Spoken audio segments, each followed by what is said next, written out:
Hey, it's Monday. For today's devotional, I want to ask you to consider this question.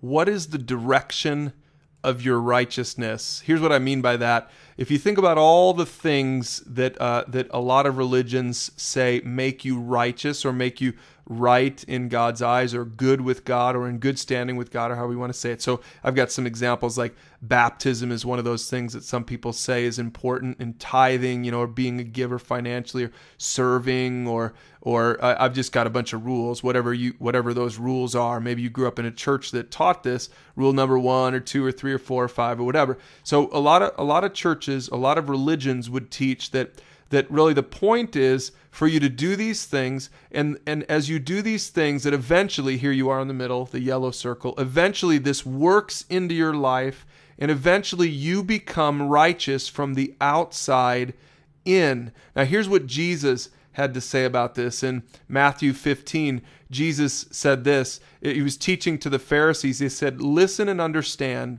He said, "What goes into someone's mouth does not defile them, but what comes out of their mouth, that's what defiles them." Later on, he has to explain it because they didn't really understand what he was saying. He says, "Are you so dull? Don't you see that whatever enters the mouth goes into the stomach and then out of the body?" But he says this, "But the things that come out of a person's mouth come from the heart, and these defile them."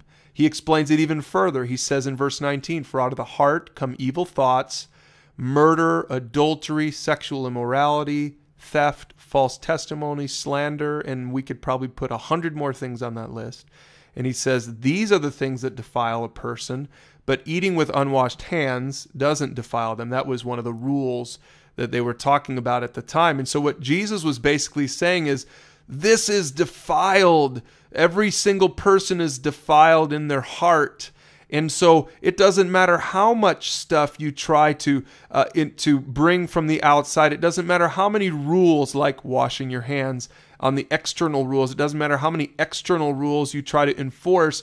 It's not going to cut it. It's not going to do it. None of those things can make you righteous. So you can't become righteous from the outside in. And that's why it's such great news in Philippians 3. When Paul writes this, he says, I consider all these outside external things garbage, he says. I consider them garbage, that I might be found in Christ. And look at what he says about righteousness.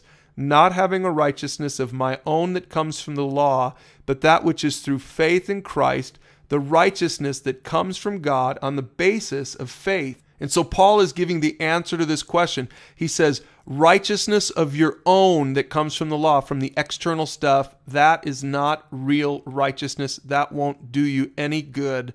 But only the righteousness that comes from God, that is on the basis of faith. Where does faith come from? It comes from God. And what he's saying is, when you put your faith in Jesus Christ, then you become righteous on the inside, that the righteousness of Christ becomes your righteousness.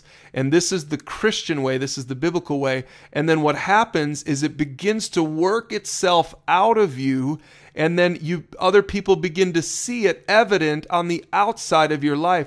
And so the Christian way is this: put your faith in Jesus, and he changes you on the inside. And from the inside out, he makes you great. From the inside out, you begin to do these things. There's nothing wrong with baptism or tithing or serving. There's even nothing wrong with a lot of those rules. But if you're doing them to be righteous, you'll never make it.